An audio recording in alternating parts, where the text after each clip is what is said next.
para quienes ven diferido la clase. Bueno, entonces lo que acabo de decir y no grabé es que la fecha de entrega de la tarea cambió, va, perfecto, cambió a lunes.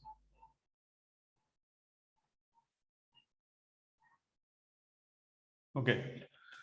Bueno, entonces vamos a ir directo vamos a ir directo a algo que pasó el miércoles.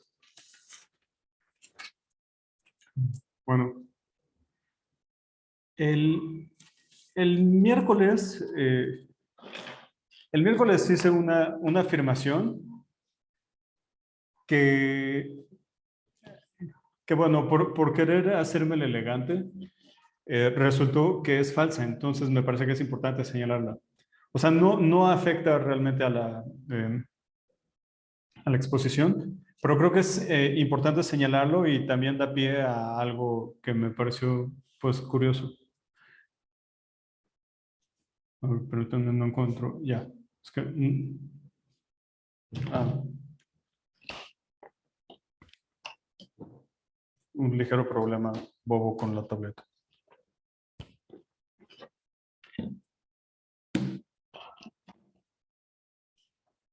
Ok, entonces, no, solo esta vez se entregan el lunes, o bueno, si en algún momento se me pasa la mano y lo hago muy complicado, entonces en aquel momento también se pasará el lunes, pero solo esta vez se hace el lunes. Las demás se entregan el viernes.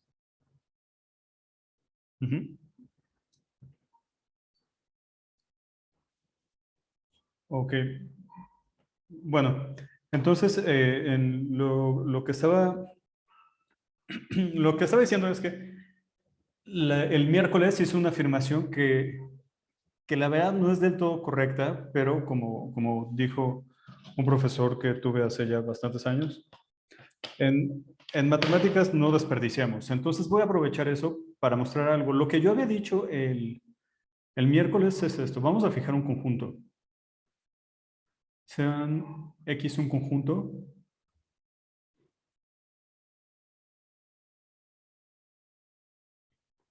y de una función de X cruz X a los reales. Lo que yo había dicho es que estas tres afirmaciones que voy a poner son equivalentes a la definición de métrica, había dicho. No voy a poner los cuantificadores, X y Y minúsculas. Bueno, X, Y y Z son elementos de nuestro conjunto X. Entonces, lo que yo había dicho es que si tenemos que dxy es igual a 0, si solo si X es igual a Y. No, perdón. No había dicho si solo si. Así nada más había puesto una implicación. Si esto es igual a 0, entonces X es igual a Y. La segunda es la simetría, o sea, dxy es igual a dyx. Y la tercera es la desigualdad del triángulo.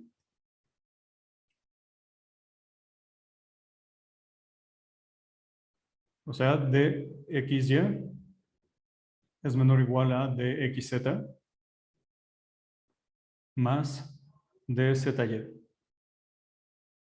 Eh, es decir, había dicho que si satisfacen este tipo de, perdón, si satisfacen estas afirmaciones, entonces D tiene que ser una métrica. Nada más para fijar las cosas, quiero recordar los axiomas de la métrica así copiados directamente del libro. Y bueno, por el libro me refiero al Baby Rudin, o sea, el Rudin de análisis real, que es la definición 2.15. Entonces, un espacio métrico, igual, de nuevo, nada más para, digamos, para tocar suelo, es un conjunto con una función de que satisface estas cosas. Primero, M1 es dxy es mayor que 0 si son distintos y dxx es igual a 0. La segunda condición, pues, es la simetría, que ahí es exactamente igual lo que había dicho antes. Y la tercera es la desigualdad del triángulo.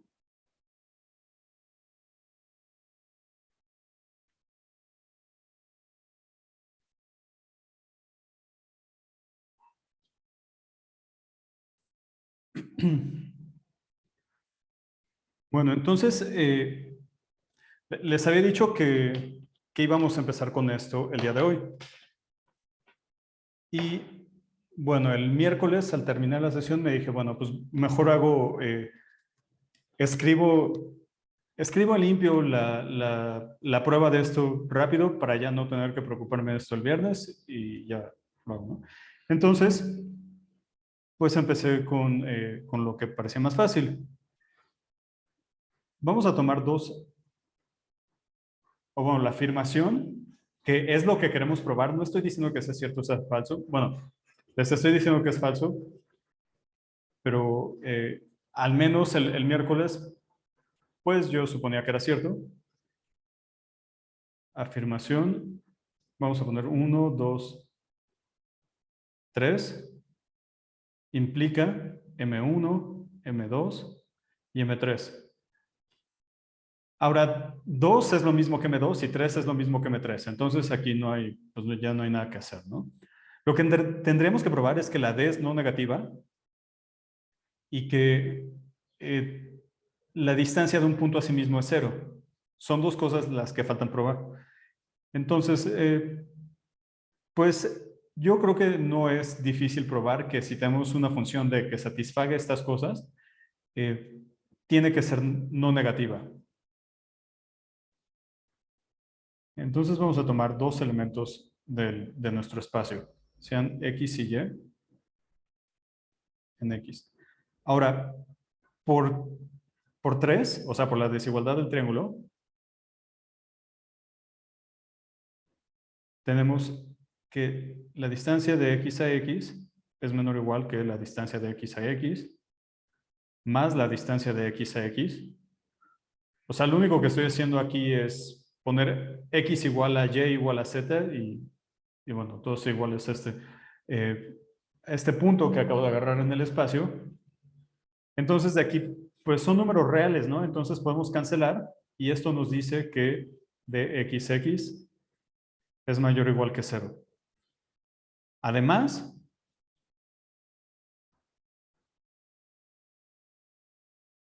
pues volvemos a aplicar la desigualdad del triángulo para tener que la distancia de x a x es menor o igual que la distancia de x a y, más la distancia de y a x. O sea, aquí sigo utilizando la desigualdad del triángulo, ¿no? Aquí tenemos dos puntos y triangulamos con un tercero. Aquí los dos puntos originales son el mismo punto y estamos triangulando con y. Por la simetría, esto nos queda 2xy. Y esto ya sabemos que es mayor o igual que 0 por lo anterior, o sea, por la desigualdad de aquí arriba.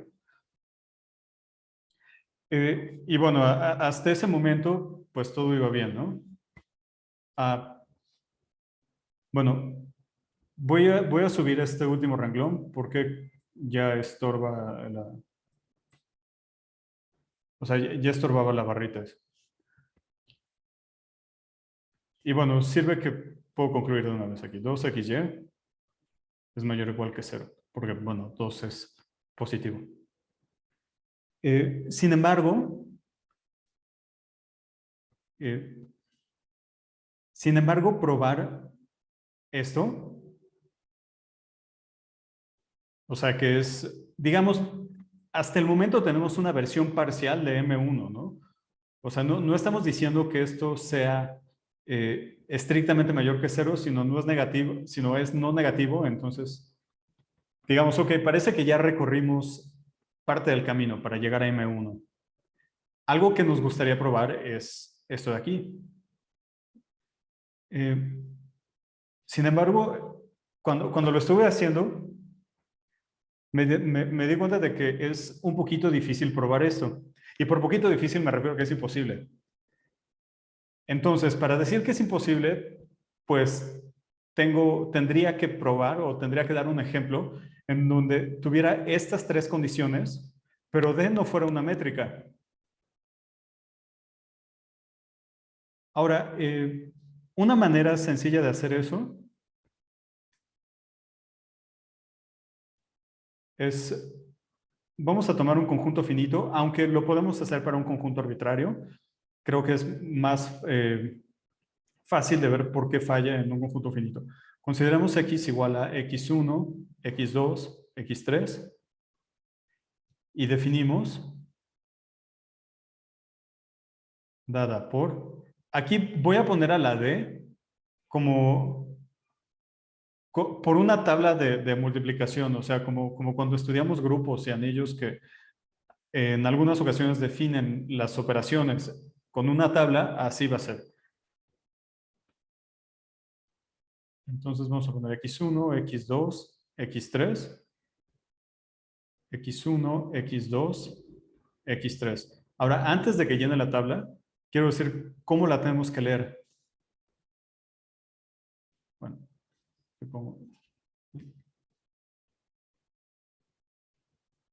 los divisores.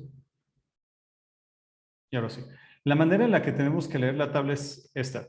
En esta primera entrada va a ser de x1, x1, x1, de x1, x2 y aquí de x1, x3. Ajá, o sea, por el renglón va a ser la primera entrada y la columna va a ser la segunda. Así vamos a leer la regla de correspondencia de la función d. Entonces aquí vamos a poner 1, o sea, la distancia de x1, x2 va a ser 1. Y como queremos que sea simétrica, pues la de x2, x1 tiene que ser 1. La distancia de x1 a x3 va a ser 1, entonces igual, como queremos la simetría, aquí copiamos. O sea, la matriz que nos queda aquí tiene que ser simétrica. Ahora, aquí pongamos en x2, x2 el 0. Ajá, y eso nos dice que la distancia de x2, x2 es 0. Aquí 1, 1 y 0. Ahora noten, si aquí pusiera el 0, lo que nos quedaría sería la métrica discreta, ¿no? Porque vean, nos quedaría, si agarramos cualesquiera dos puntos del espacio, igual son los mismos, y calculamos la distancia, si son iguales vale 0, si son distintas vale 1. ¿Ok? Y eso ya saben que es una métrica, es la métrica discreta. Pero ahora, en lugar de este 0 amarillo, vamos a poner un 1. Ahora veamos. ¿Es simétrica? Sí, sí es simétrica. Entonces, el segundo punto es cierto. ¿Vale la desigualdad del triángulo? Pues lo que podríamos hacer es ver caso por caso si se da la desigualdad del triángulo. Ahora, esto se ve feo, ¿no? Verlo caso por caso, porque tendríamos... Vean, ¿cuántas opciones tenemos ahí para ponerlo? Aquí tenemos 3 opciones para X, 3 para Y y 3 para Z, ¿no? Entonces 3 a la 3 es 27. Entonces hay muchas opciones para elegir eso. O sea, quizá con la simetría podemos deshacernos de algunas, pero lo que quiero que vean es que si evitamos la pareja X1, X1, X1, o sea, si quitamos la posibilidad de que dos de estos sean iguales a X1, entonces estaríamos, o sea, nunca caeríamos en este punto, o bueno, en esta entrada. Y todo esto coincide con la matriz correspondiente a la métrica discreta. Entonces, mientras no agarremos dos iguales a X1, esto va a ser cierto. Pero bueno, ¿qué pasa si agarramos dos iguales a X1? Pues bueno, ahí sí ya lo tenemos que ver caso por caso, pero ya redujimos mucho las posibilidades. Por ejemplo, imaginen, X igual a X1, Y igual a X1 y Z igual a X2. Entonces aquí el lado izquierdo se vuelve X1, X1 es 1. Aquí se quedaría X1 y X2. No sé, aquí X1, X2 es 1. Y pues lo que valga aquí ya va a ser algo no negativo, ¿no? Y se va a cumplir. Entonces, bueno, eso se puede ver caso por caso. La desigualdad del triángulo también es cierta. Ahora vamos a ver, tenemos esta implicación también, o sea que si dx a y es igual a 0, entonces x es igual a y, pues también lo tenemos, ¿no? Porque nada más, si nos fijamos aquí en la matriz, tenemos nada más dos ceros. Aquí, y en este caso, si estamos, o sea, si sabemos que la distancia, bueno, de xy es igual a 0, entonces si nos fijamos en la regla de correspondencia de la D, tenemos x igual a y igual a x2 o x igual a y igual a x3. Entonces esta implicación es cierta. Ajá. Pero esto no es una métrica. No es una métrica porque la distancia de x1 a x1 es positiva. Entonces, bueno, entonces hay que ir con más cuidado, ¿no? Pero al menos vimos que no podemos quitar, o sea, que no podemos quitar la hipótesis de que si x es igual a y, entonces la distancia de x a y es igual a 0. O sea, aquí si ponemos un... no podemos quitar la otra implicación, pues. Sin embargo, de 1, que es dxy,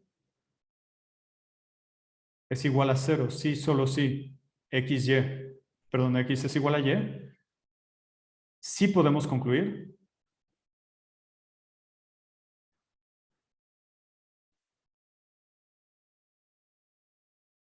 M1, M2 y M3. O sea, vean, ya sin suponer el regreso ya habíamos probado que d de x a y es no negativa para cualesquiera puntos del espacio. Entonces, si estos son distintos, o sea, si x y y son distintos, la función tiene que ser no negativa y ya nos da esta primera parte y la segunda parte la estamos axiomatizando. ¿Ok? Entonces, esto 1', 2 y 3 nos dan otra manera de definir a los espacios métricos. Bueno, ese fue algo, bueno, algo que me pareció que era importante corregir y además, pues también es un ejemplo curioso, ¿no? O bueno, me llamó la atención bastante. Pero bueno, vamos a regresar a lo que estamos hablando, que son espacios normados. Vamos a fijar a nuestro espacio normado, un KEB. Esta una norma. De hecho, dos normas.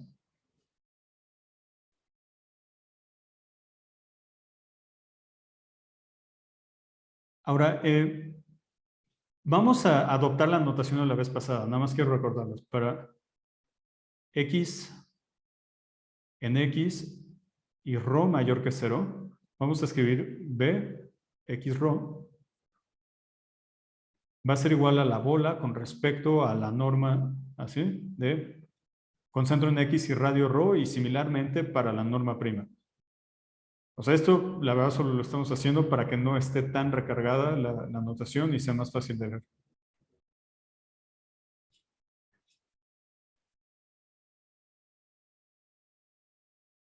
Ahora, una de las cosas que habíamos comentado es que este criterio que tenemos para determinar si dos métricas son equivalentes se simplifica cuando estamos en presencia de la estructura lineal. Y bueno, y las métricas son inducidas por una norma. O sea, habíamos dicho que estas normas son equivalentes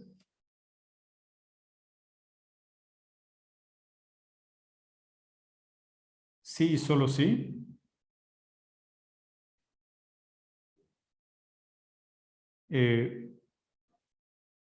existe una delta mayor que 0, tal que la bola con centro, bueno, la bola prima con centro en 0 y radio delta está contenido en la bola con centro en 0 y radio 1 y la bola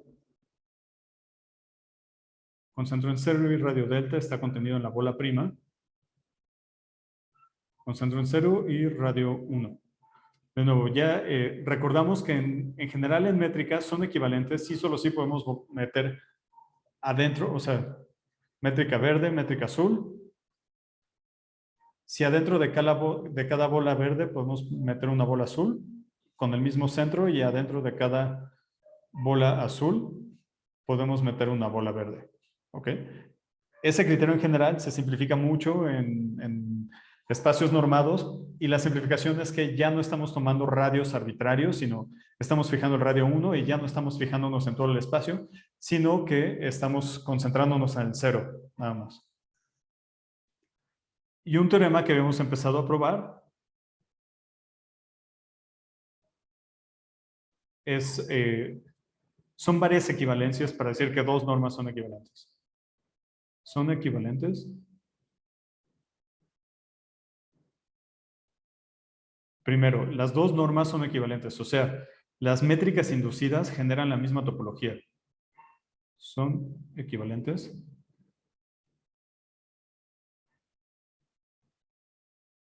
La segunda es que la identidad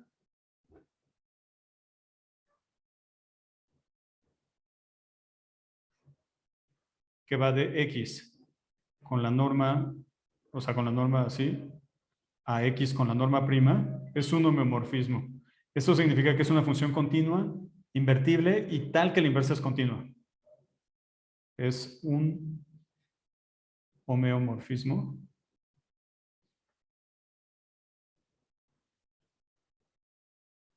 Y la tercera es que existen C1 y C2 mayores que 0, tales que para toda X en el espacio, C1 por la norma de X es menor o igual que la norma de X', es menor o igual que C2 por la norma de X. Ahora, lo que habíamos probado ya es 1 implica 2. O sea que si las normas son equivalentes, la función es un homeomorfismo. Lo hicimos probando con epsilon y delta, pero realmente lo que hicimos fue utilizar esto de acá. O sea, bueno, digamos, el camino general fue probarlo por epsilon y delta. Ya en los detalles fue utilizar el lema. ¿Ok? Y bueno, el lema, y no solo eso, sino que para cualquier x en x y ρ mayor que 0, bueno, vamos a poner para toda epsilon y ρ mayores que 0, tenemos que la bola con centro en x y radio epsilon ρ es igual a epsilon por la bola con centro en x y radio ρ. No, esto está mal. La bola con centro en x y radio epsilon ρ es igual a x más epsilon por la bola con centro en 0 y radio ρ. Ahora sí, esto fue lo que usamos. Lo que borré estaba mal porque la epsilon que estaba multiplicando también estaba afectando al centro y eso no lo quiero. ¿Ok? Entonces, esta cosa es lo que estamos usando. Dicho de otro modo, si acá tenemos, o sea, si ese punto verde es el 0 y este punto rojo es x, una bola en x, o sea, nos fijamos en la bola unitaria centrada en 0, la multiplicamos por el radio que queremos y luego nada más la desplazamos al punto de interés. ¿Ok? Perfecto. Entonces, ya que sabemos cómo va o cómo es 1 implica 2, vamos a ver cómo es 2 implica 3. O sea que si la identidad es un homeomorfismo, existen C1 y C2, tales que se dan esas desigualdades.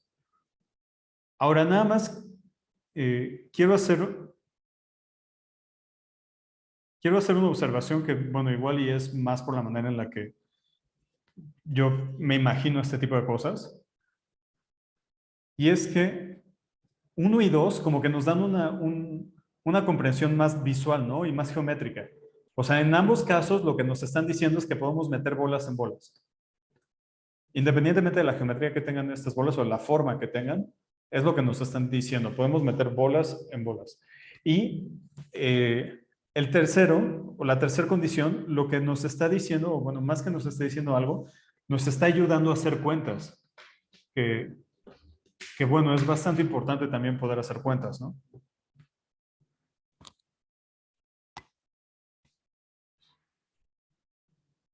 Bueno, vamos Vamos a encontrar primero a C2. Entonces, sea delta 2 mayor que 0, tal que, o sea, vamos a agarrar la delta de la continuidad de esta función, o sea, en el dominio le ponemos la norma y en el codominio le ponemos la norma prima. Sabemos que es continua, entonces vamos a agarrar la delta 2 correspondiente a la epsilon igual a 1. O sea, para toda x en x, tenemos que si x es menor que delta 2, perdón, y la continuidad en 0, me faltó decir. O sea, si esto es más chiquito que delta 2, entonces la norma prima de x es menor que 1. De nuevo, esto es porque estamos suponiendo que la identidad es continua. O sea, es un homeomorfismo, en particular es continua. Ahora, lo que vamos a hacer es, pues vamos a utilizar las propiedades de norma y esta idea que ya había aparecido antes, que es como normalizar, ¿no? O sea, vamos a reescalar y ponerle la norma que nosotros queremos. O sea, bueno, primero normalizamos para que tenga norma 1 y después multiplicamos por una constante para que caiga donde tiene que caer. Entonces, veamos que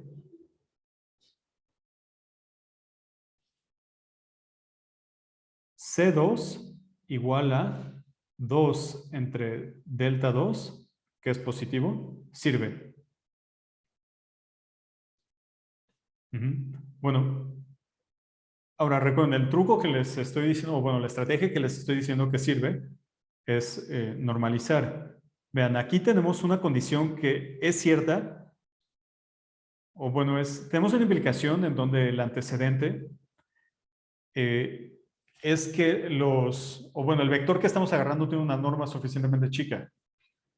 Entonces, si tomamos un vector distinto de 0 y lo rescalamos, esto tiene norma 1, porque ya sabemos que las normas sacan escalares. Entonces, eso tiene norma 1. Pero si lo multiplicamos por vamos a ponerle epsilon con epsilon mayor que 0, esto va a tener norma epsilon. Entonces, cuando agarremos un vector arbitrario, igual y esta condición, el antecedente no va a ser cierto para ese vector arbitrario, pero sí va a ser cierto para un rescalamiento. Y bueno, en este caso nada más tenemos que tomar epsilon más chica que delta entre 2, ¿no? Y pues es lo que vamos a hacer. Lo señalo porque aunque sé que es algo que ustedes ya han hecho muchas veces en álgebra lineal, nosotros lo vamos a utilizar varias veces. Esa idea de, de ver que lo que queremos que ocurre nada más en una región o en una bolita alrededor del cero.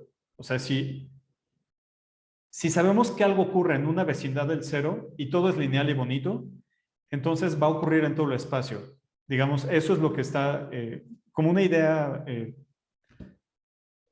digamos, no muy rigurosa, como, pues sí, pero que subyace en varias cosas de las que estamos haciendo.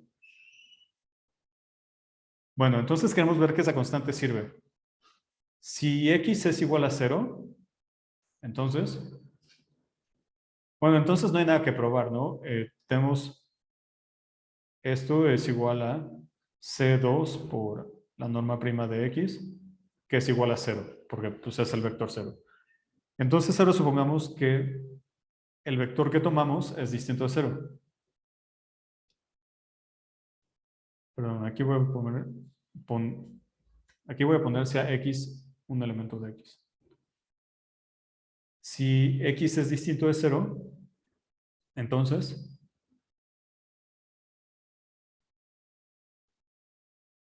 vean, de nuevo, sabemos, no tenemos control sobre la norma de x. Lo único que sabemos es que es distinta de 0. Como es distinta de 0, podemos dividir entre ella.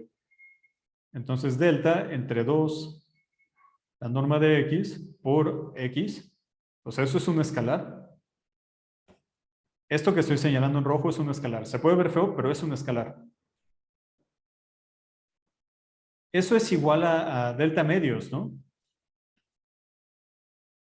es igual a delta medios, delta 2 medios, que es menor que delta 2.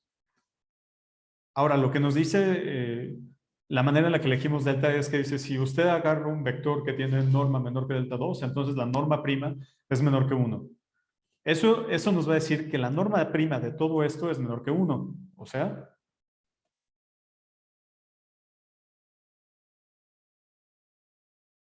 esto es menor que 1. Pero lo que sabemos de la norma prima es que es una norma. O sea, podemos sacar el coeficiente de aquí adentro. O sea, saca escalares en valor absoluto, pero pues son no negativos. Y bueno, aquí me voy a brincar el paso, pero lo único que estoy haciendo es reordenar los términos. O sea, x prima, la norma de x prima, ¿no? La norma prima de x es menor que 2 entre delta 2 por la norma de x, que esto es igual a C2 por la norma de x. Y pues está excelente, ¿no? Ya encontramos la C2 que nos da aquí, o sea, que pide la afirmación 3. Ahora, para encontrar C1, pues realmente no lo voy a hacer. Y no lo voy a hacer porque vean qué fue lo que hicimos aquí o qué fue lo que necesitamos. Necesitamos suponer primero que la identidad de este espacio a este espacio es continua. Eso fue lo que nos dio la delta 2. Y bueno, una vez ya que teníamos la delta 2, bueno, primero nos deshicimos del 0, que ahí no hay mucho que pensar. Y en general hicimos esto de rescalar, ver, o sea, llevar nuestro vector arbitrario a la bola chiquita alrededor del 0 y a partir de ahí obtener la conclusión. Pero bueno, en este caso, o sea, en esta parte de aquí realmente no hay, o sea, no quiero decir que nada más son cuentas, pero nada más son cuentas, ¿no? O sea, en el sentido de que la parte importante está acá, en encontrar esta delta 2. Esta delta 2 vino de la continuidad de la identidad. Si ahora empezamos con la identidad, pero intercambiamos las normas, o sea, aquí le ponemos en el dominio la norma prima y aquí le ponemos la norma, pues sabemos que eso también es continuo, ¿no? Nuestra hipótesis es que la identidad es un homomorfismo. Entonces podemos repetir el argumento y eso nos va a dar una C1. O sea, al final vamos a tener que la norma de X es menor, o sea, en este caso, cuando el vector es distinto de 0, vamos a tener que la norma de X es menor que una constante por la norma prima de X. O sea, lo voy a escribir aquí en amarillo. Vamos a tener norma de X menor que una constante por la norma prima. Una constante no negativa. Ajá. Y como es no negativa, podemos dividir y nos va a quedar un entre capa X, X prima. Y ponemos a la C1 a la capa que nos quede haciendo el argumento intercambiando la norma y la norma prima. Entonces, nada más. Vamos a poner por qué podemos hacer eso y vamos a ver la otra implicación. Como la identidad de X norma prima a X norma es continua, un argumento similar. Sí, todavía aparece. Un argumento similar da C1. Bien. Perfecto. Entonces, ya tenemos 2 implica 3. De nuevo, quiero enfatizar que lo que nos gusta de 3 es que es más manejable en términos de hacer cuentas.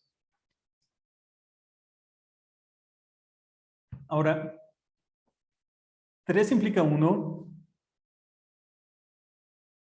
Bueno, voy a copiar el teorema y el lema, porque le voy a dar vuelta a la página.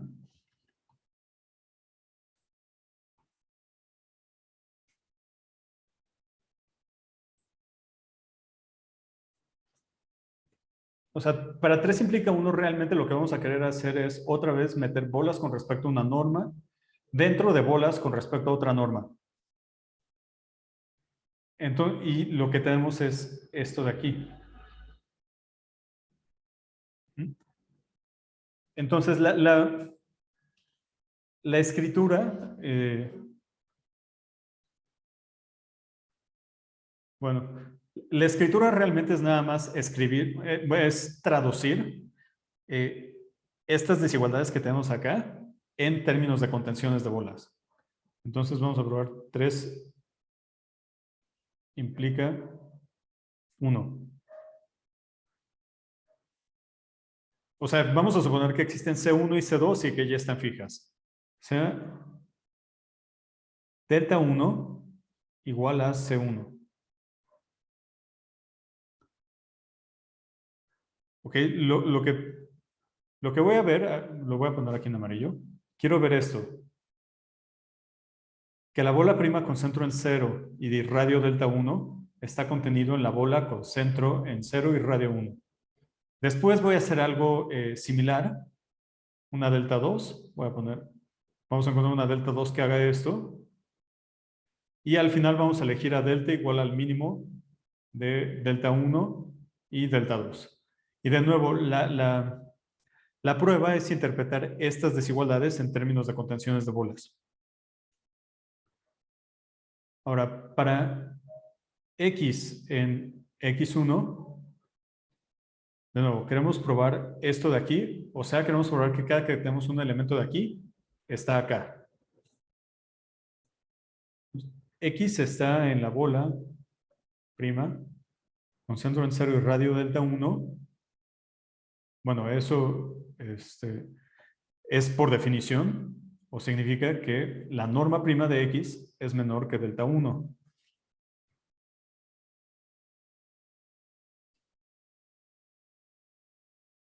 ¿Ok? O sea, tenemos norma prima es menor que delta 1. Pero ahora, vamos a fijarnos en el lado izquierdo de estas desigualdades que tenemos aquí, o sea, en el teorema. Esto implica que la norma de X es menor o igual que 1 entre C1 por la norma prima de X. Ya sabemos que la norma prima de X es menor que delta 1, entonces esto es estrictamente menor que delta 1 sobre C1. Pero, pues delta 1 lo elegimos igual a C1 y esto es igual a 1. Que esto es, pues por definición, un elemento de la bola con centro en 0 y radio 1.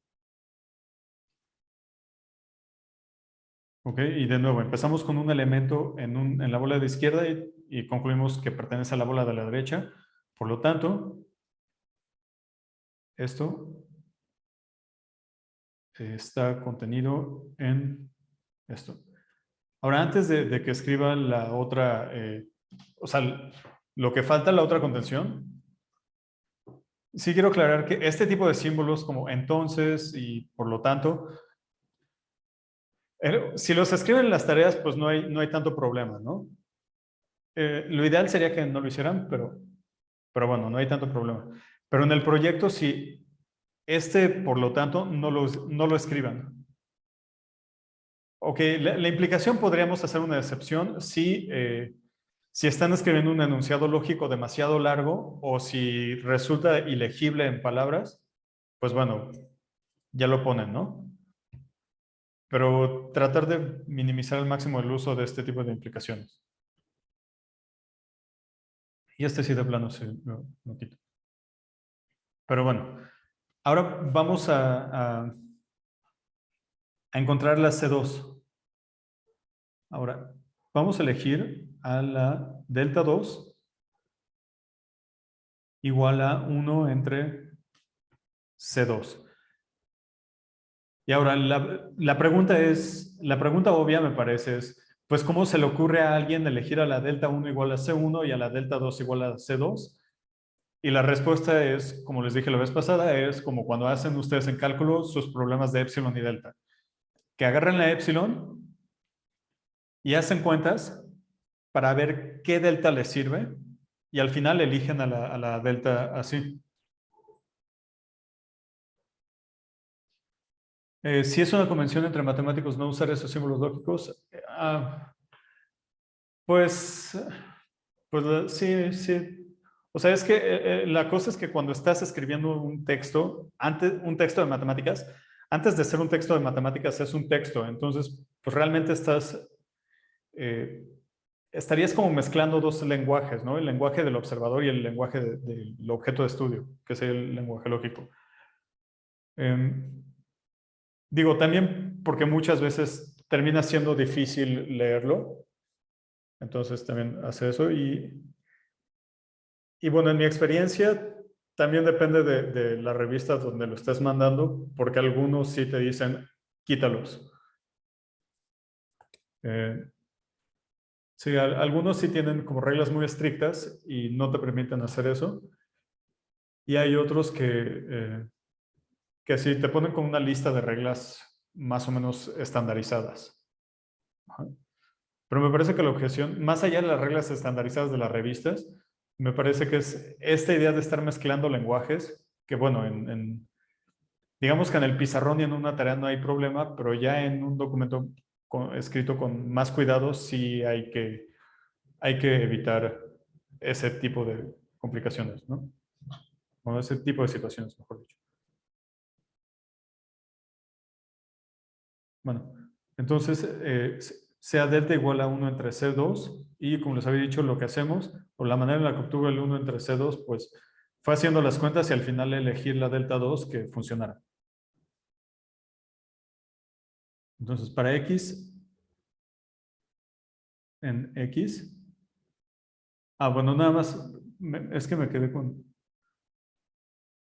la idea de la pregunta. Sí, o sea, ahí, digo, igual y al final, no es así como que sea tan estricto, ¿no? O sea, sí hay cierta flexibilidad, pero lo mejor es tratar de escribir lo mejor posible, o bueno, lo ideal es tratar de escribir lo mejor posible tu artículo o tu texto, no necesariamente un artículo, para que alguien más lo lea. Y si lo llenas de puro simbolismo lógico, pues igual y no es tan amigable. Bueno, para X en... Perdón, ahora sí.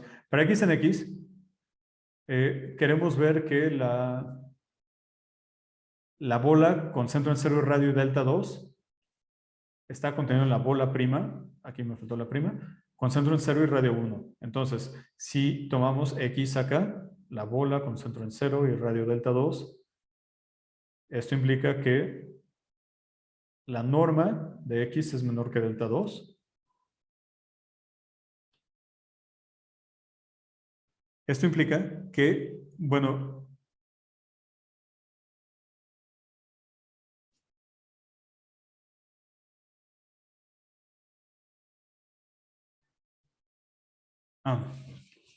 ah, sí, perdón.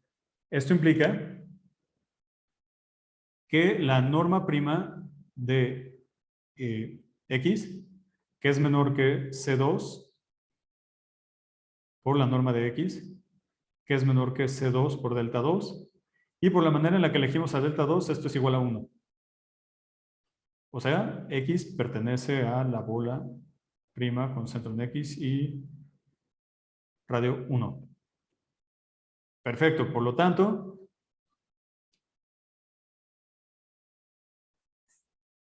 y sí, todavía cabe. Por lo tanto, la bola con centro en 0 y radio delta 2 está contenido en la bola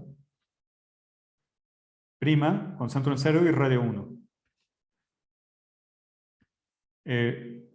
Bueno, entonces nada más elegimos la delta más chiquita para que ambas bolas estén contenidas donde tienen que estar contenidas. ¿Sí? Si delta es igual al mínimo de delta 1, delta 2, que es positivo porque ambas son positivas,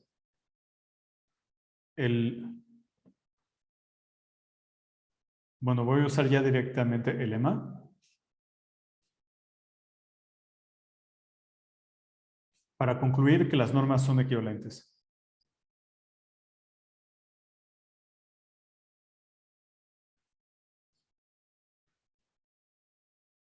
Esto y esto son equivalentes. Perfecto. Entonces ya sabemos, o sea, ya cuando estamos en un espacio normado, ya sabemos cuándo son equivalentes varias normas. O sea, si tenemos dos normas, ya sabemos, bueno, tenemos formas de determinar si son equivalentes o no. Ahora, más adelante, vamos a usar un resultado que se llama el teorema de la función abierta para concluir que podemos debilitar el 3. O sea, en 3 va a bastar con que exista C1 o C2. O sea, con que tengamos una de estas dos desigualdades, ya vamos a tener que las normas son equivalentes, que pues es un fortalecimiento pues considerable, ¿no? Pero para eso vamos a necesitar un resultado un poquito más sofisticado. Ahora, una de las cosas que yo les había dicho es que nos interesa la interacción entre la estructura lineal y la estructura topológica, o bueno, la estructura métrica. Y de hecho les había dicho que son consistentes. Ahora, vamos a precisar eso. ¿Qué significa que sean consistentes? Bueno, lo voy a poner primero así para el contexto en el que estamos trabajando y después voy a hacer un comentario por si ustedes ya, bueno, ya manejan topología. Sean X, un espacio normado.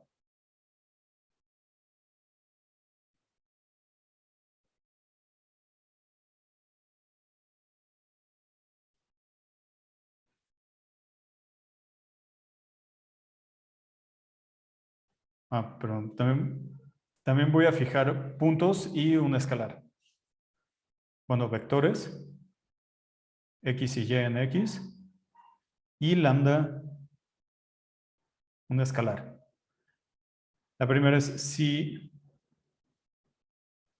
xn, yn es una sucesión en X, tal que xn converge a X y yn converge a Y,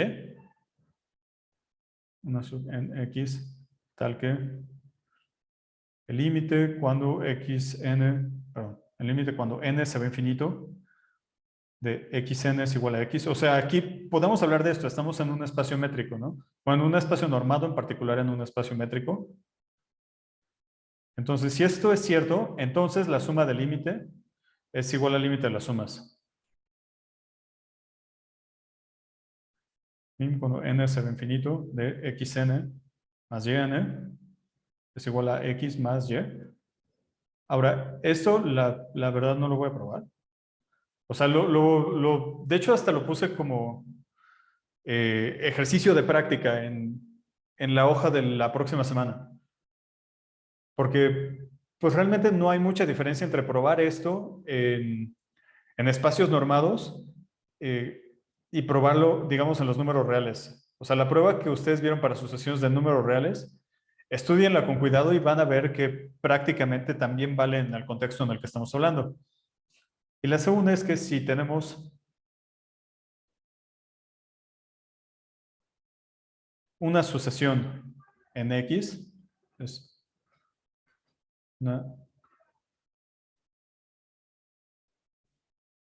bueno, esto lo tengo que corregir, ¿no? O sea, estos son sucesiones en X, es una en X.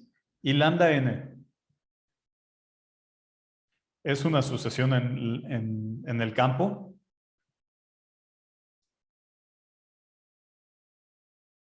Tal es que, bueno, cada una converge a donde tiene que converger. Límite xn, cuando n se va infinito, es igual a x. Y lo correspondiente para la sucesión de escalares. Igual quiero recordar que nuestros escalares son números reales o complejos, entonces ya tienen una estructura métrica y tiene sentido hablar de esto.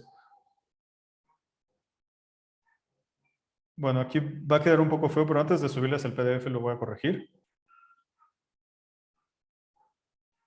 Entonces el límite, cuando n se ve infinito, de xn, lambda n por xn es igual a lambda por x. Ahora, vamos a recordar un poco sobre continuidad de funciones en espacios métricos para ver por qué esto sí está relacionado con una continuidad. O sea, en un espacio métrico, una de las equivalencias pues sí, una de las equivalencias para la definición de continuidad, bueno, una es la de epsilon y delta, ¿no? Es la definición. Otra es que cualquier vecindad, o bueno, es continua en X, en el dominio, si cualquier vecindad de f de X, o sea, cualquier conjunto que contenga f de X en su interior, para cualquiera en el codominio podemos encontrar una vecindad de X, o sea, un conjunto que contenga a X en su interior, tal que la imagen de la vecindad de X cae en la vecindad de f de X.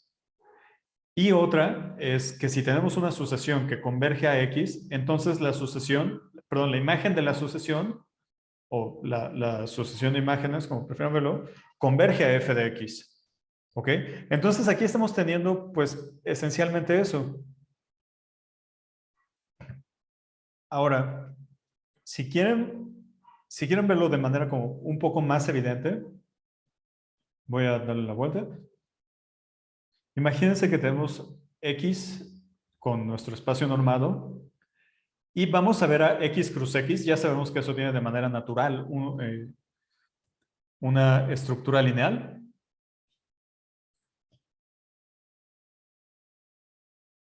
Y vamos a darle esta norma. O sea, V X cruz X es igual a la norma de U más la norma de B. Ahora, aquí entiendo que puedan tener cierta objeción al decir que pues esta elección de la norma es arbitraria, ¿no? O sea, ¿por qué elegimos esa y por qué no elegimos la usual?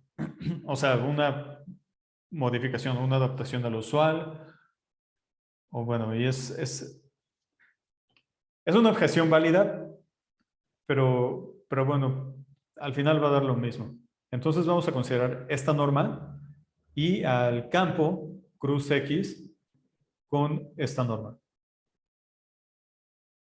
Dada por lambda U es igual al valor absoluto de lambda más la norma de U.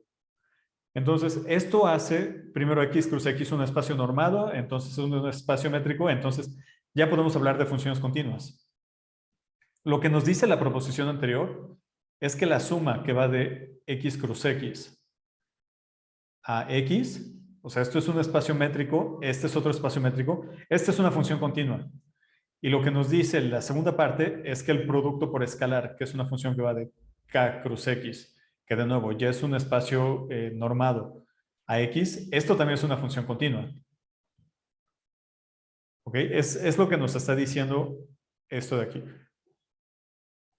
Ahora, eso es si ustedes no han llevado topología general o no lo han estudiado por su cuenta. Si ustedes ya saben un poquito del tema, pues ya saben que cuando tienen cuando tienen varios espacios topológicos le pueden dar o sea, existe la norma producto, ¿no? Perdón, la topología producto. Entonces, lo que estoy diciendo es que este espacio, o sea, el X cruz X, si X, si X es un espacio topológico, perdón, un espacio vectorial topológico, que dijimos que es, bueno, perdón, aquí ni siquiera tengo que decir nada, porque así axiomatizamos un espacio vectorial topológico. Lo axiomatizamos al menos la manera en la cual la hace Rudin en su libro de funcional, que pues es una buena referencia si quieren verlo. Él toma un espacio vectorial y dice que es un espacio vectorial topológico si es Hausdorff y las operaciones son continuas. Y de nuevo, ahí a continuidad se refiere a que cuando toma el producto les da la topología producto aquí y la topología producto acá. ¿Ok? Ahora, si ustedes no han llevado topología, pues no se espanten. Pero igual y creo que valdría la pena que le echen un ojo al primer capítulo del libro de funcional de Rudin. Bueno, Bueno, entonces hasta aquí llegamos. Quería empezar a ver un poco de espacios de Banach, pero bueno, llegamos hasta acá y pues sería todo por